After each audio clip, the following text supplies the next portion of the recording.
Voilà, bandiraɓe mboɗo sikki soko tawi ala ko heddi yimɓe mbaɗama député ji, yimɓe mbaɗama maire uji, mbaɗama ministére uji, mbaɗama directeur uji, mbaɗama PCA ji, addan ɗumen waɗede ko beele mbawa tellade ɗo ɓuuri woɗɗude e nder leydi ndi ƴeewa caɗele population.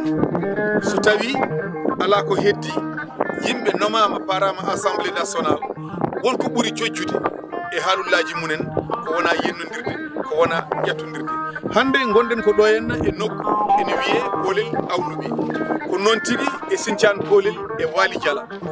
Waddi hande yo bandiraɓe gandu eɗen jogui nokkuji e nder Sénégal, e nder région mo Matam, département mo Kanel, commune mo Hor Kadiéré, wuuro Poolel Awluɓe, Sinthiane Poolel e Waly Diala caɗele cattuɗe. Saabu neɗɗo kala ɗo wawi wonde so tawi ala ndiyam gurdam mum fewani, neɗɗo kala ɗo wawi wonde so tawi ala laabi ɗo waɗi yaha gara gurdam mum fewani. Holno neɗɗo wawi wurdude to ala hôpital, holno neɗɗo wawi wurdude to ala école aji sukaɓe janggi.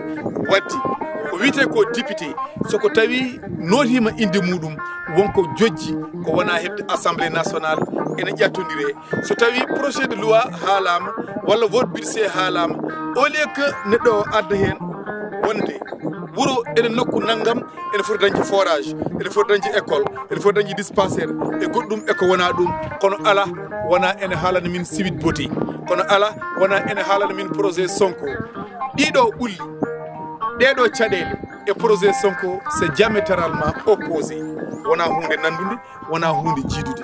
Neɗɗo so tawi yeehi assemblée wonko jojji e mum gueɗe pewɗe, wonko jojji e mum so jojjitande population so wona haalde projet ji poɗɗi yaade tribunal hakkude Sonko e Adji Sarr, walla haalde gueɗeji goɗɗi kantoreɗi. So tawi ka député wonko waɗɗema ko wona haalde kecce legue. Windere TV ha yesso ko law.